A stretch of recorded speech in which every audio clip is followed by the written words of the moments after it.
নমস্কার, welcome to পুতুল ভান্ডারিস kitchen. আজকে গাঁটি কচুর সম্পূর্ণ নিরামিষ একেবারে নতুন একটা রান্না তোমাদের সঙ্গে শেয়ার করছি। এই রান্নাটা হয়তো তোমরা অনেকে খেয়েছো বা অনেকে হয়তো খাওনি। এটা সম্পূর্ণ আমার নিজস্ব রান্না, তাই রান্নাটা সম্পূর্ণ দেখার অনুরোধ জানালাম। আমাদের মধ্যে অনেকেই আছে যারা গাঁটি কচু একেবারেই খেতে চায় না।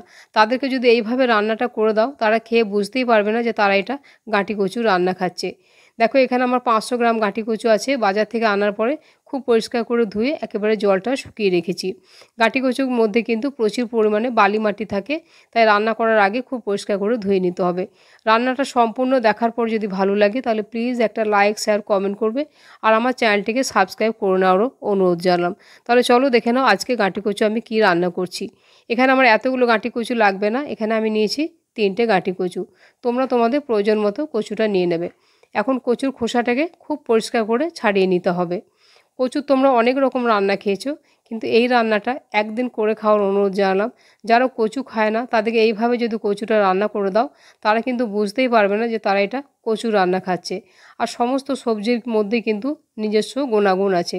দেখো কচুগুলো পরিষ্কার করে ছাড়িয়ে নেওয়ার পরে একটা বাটিতে আমি জল নিয়েছি, জলের মধ্যে কচুটা দিয়ে হাত দিয়ে এভাবে একটু চটকে চটকে কচুর যে একটু পিচ্ছিল ভাবটা আছে যতটা পারবো এইভাবে চটকে চটকে পরিষ্কার করে কচুগুলোকে ধুয়ে একেবারে জল থেকে তুলে নেবো। এগুলো জল থেকে তুলে কচুগুলো জল ঝরিয়ে নিয়েছি, এরকম একটা মিহি গ্রেটারে আমি কচুটাকে গ্রেট করে নিচ্ছি।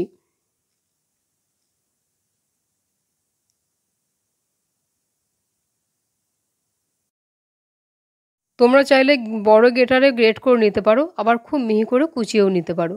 তবে গ্রেটারে গ্রেট করে নিলে কাজটা বেশ তাড়াতাড়ি হয়ে যায়। সমস্ত কচুগুলোকে এভাবে আমি গ্রেট করে নিচ্ছি। আমি 3টে কচু দিয়ে রান্নাটা করছি, তোমরা তোমাদের প্রয়োজন মতো কচুটা নিয়ে নেবে। গ্যাস অন করে ফ্রাইং প্যান বসিয়ে দিয়েছি। 1 চামচ আমি দিয়ে দিলাম সর্ষের তেল।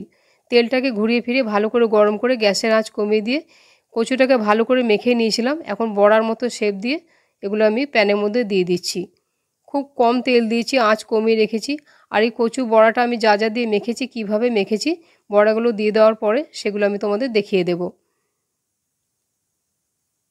আমার একেবারেই সবগুলো হয়ে যাবে, তাই আমি একসাথেই সবগুলো দিয়ে দিলাম। তবে এগুলো দিয়ে দেওয়ার পরে কিন্তু সঙ্গে সঙ্গে নাড়াচাড়া করব না। এইভাবে দেওয়ার পরে এটাকে আমি 2 মিনিট রেখে দেবো এইভাবে। দেখো কচুটা আমি কিভাবে মেখেছিলাম। গ্রেট করা কচুটা একটা বাটির মধ্যে নিয়ে এক টুকরো আমি পাতিলেবুর রস এভাবে নিংড়ে দিয়েছিলাম, তাহলে কিন্তু কচুর পিচ্ছিল ভাবটা একেবারেই থাকবে না। একটা ছোট সাইজের আলুকে সেদ্ধ করে তার অর্ধেকটা নিয়েছি। আর ধনেপাতার যে পিছনে শক্ত ডাঁটিগুলো থাকে সেগুলো ফেলে না দিয়ে মিহি করে কুচিয়ে দিয়ে দিলাম। তোমরা চাইলে ধনেপাতা কুচিয়েও দিতে পারো। ঝালের জন্য আমি দিয়েছি একটা কাঁচা লঙ্কা। ঝালটা তোমরা তোমাদের প্রয়োজন মতো কম বেশি করে নেবে। খুব সামান্য পরিমাণে একটু দিচ্ছি কালো জিরে, আর খুব অল্প পরিমাণে একটুখানি দিচ্ছি আমি গরম মশলা গুঁড়ো। পরিমাণ মতো দিয়ে দেবো নুন, আর সামান্য পরিমাণে দিচ্ছি একটুখানি হলুদের গুঁড়ো। আর এটা বাইন্ডিংয়ের জন্য 1 টেবিল চামচ আমি বেসন দিচ্ছি। খুব বেশি কিন্তু এতে বেসন দেওয়ার প্রয়োজন হয় না। এখন এই সমস্ত উপকরণগুলো খুব ভালো করে হাত দিয়ে চটকে চটকে আমি মেখে নিয়েছিলাম। এতে কিন্তু কোনো রকম জল দেওয়ার প্রয়োজন হয় না, কেন কচু এমনিতেই পিচ্ছিল। আর একটুখানি সেদ্ধ আলু দিয়েছি, তাই বাইন্ডিংটা কিন্তু খুব ভালো হবে। আর সেদ্ধ আলুটা দেওয়ার জন্য কিন্তু বড়াগুলো একেবারে নরম তুলতুলে হয়, খেতে খুব ভালো লাগে। তবে তোমরা যদি আলু দিতে না চাও সেক্ষেত্রে আলুটা তোমরা বাদ দিয়ে দেবে। এইভাবে আমি একেবারে চটকে ভালো করে মিহি করে মেখে নিয়েছিলাম। তারপরে আমি প্যানের মধ্যে বড়াগুলো ছেড়েছিলাম। সুন্দর করে মেখে নিয়েছিলাম এইভাবেই তোমরা এটাকে মেখে নেবে। এখন বড়াগুলো 2 মিনিট আমি এইভাবে রেখে দিয়েছি। একটা চামচ নিয়ে বড়াগুলো এখন এক পিঠ করে আমি উল্টে দিচ্ছি। কম আঁচে বড়াগুলো ভাজতে হবে, তাহলে বড়াগুলো বেশ সুন্দর ভাজা হবে।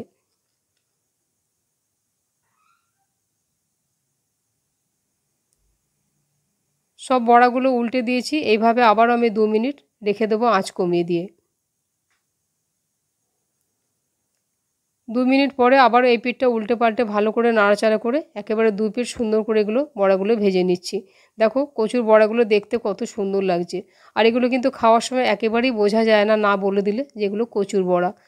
প্যানে আমার তেল নেই, তাই এগুলো আমি একেবারে ডাইরেক্ট থালায় ঢেলে নিলাম।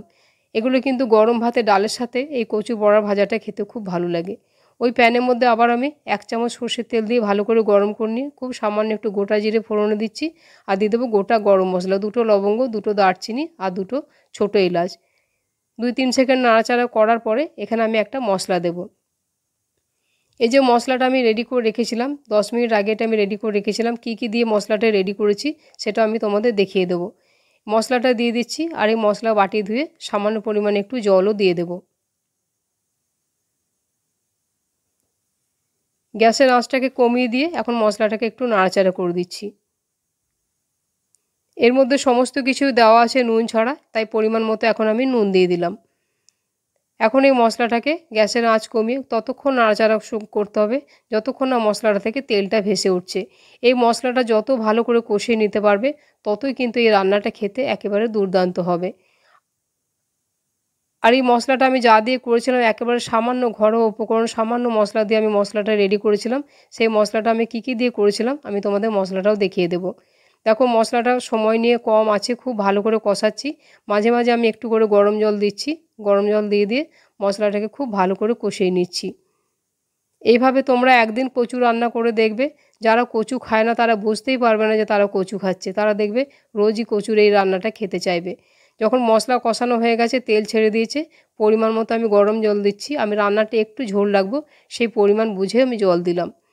ভালো করে একবার নাড়াচাড়া করে দিলাম। তবে এটার মধ্যে আমি কোনো রকম আর ঢাকা দেব না। এইভাবে নাড়াচাড়া করে এটাকে আমি 2 মিনিটের জন্য একবার ফুটিয়ে নেব। 2 মিনিট ফুটে গেছে, আবার একবার ভালো করে নাড়াচাড়া করে দিচ্ছি। এখন যে বড়াগুলো আমি ভেজে তুলে রেখেছিলাম সেই কচুর বড়াগুলো এই ঝোলের মধ্যে আমি দিয়ে দিচ্ছি। ভালো করে একবার নাড়াচাড়া করে দিলাম। এখন গ্যাসের আঁচটাকে আমি একটু মিডিয়ামে করে দিয়েছি, একটু বাড়িয়ে দিয়েছি আঁচটা। ঢাকা দিয়ে 2 থেকে 3 মিনিটের জন্য আমি রান্না করতে দেবো। এখন চলো মশলাটা দেখে নাও আমি কী দিয়ে বানিয়েছিলাম। একটা মিক্সি জারের মধ্যে নিয়েছিলাম 1 ইঞ্চি পরিমাণে আদা, 2টো দিয়েছি কাঁচা লঙ্কা আর একটা ছোটো সাইজের টমেটো। এই মশলাটাকে আমি খুব মিহি করে পেস্ট করে নিয়েছিলাম। এই পেস্ট করা মশলাটা বাটির মধ্যে দিয়ে ওই মিক্সি বাটিটা ধুয়ে সামান্য পরিমাণে একটু জল আমি দিয়ে দিয়েছিলাম। এর মধ্যে একটু করে গুঁড়ো মশলা দিয়েছিলাম। চা চামচের হাফ চামচ দিয়েছিলাম ধনে গুঁড়ো আর চা চামচে হাফ চামচ দিয়েছিলাম জিরে গুঁড়ো। খুব সামান্য মশলা দিয়েছিলাম। আর এখানে আমি দিয়েছিলাম পরিমাণ মতো হলুদ, হাফ চামচ হলুদ দিয়েছিলাম।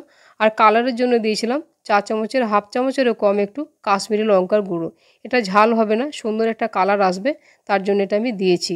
তোমরা যদি এটা না চাও এটা বাদ দিয়ে দেবে। এটাকে এইভাবে মিশিয়ে আমি 10 মিনিট রেখে দিয়েছিলাম।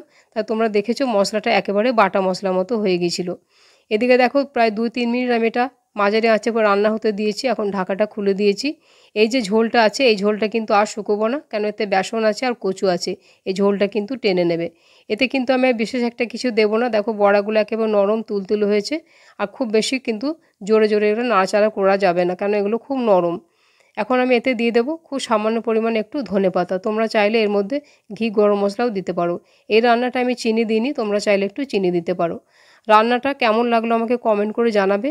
আর আমার চ্যানেলটিকে সাবস্ক্রাইব করে নেওয়ার অনুরোধ জানালাম। গ্যাস বন্ধ করে দিয়েছি। রান্নাটা সম্পূর্ণ দেখার জন্য ধন্যবাদ। তাহলে আবার অন্য কোনো দিন দেখা হবে অন্য কোনো রেসিপিতে। সবাই ভালো থাকবে। নমস্কার।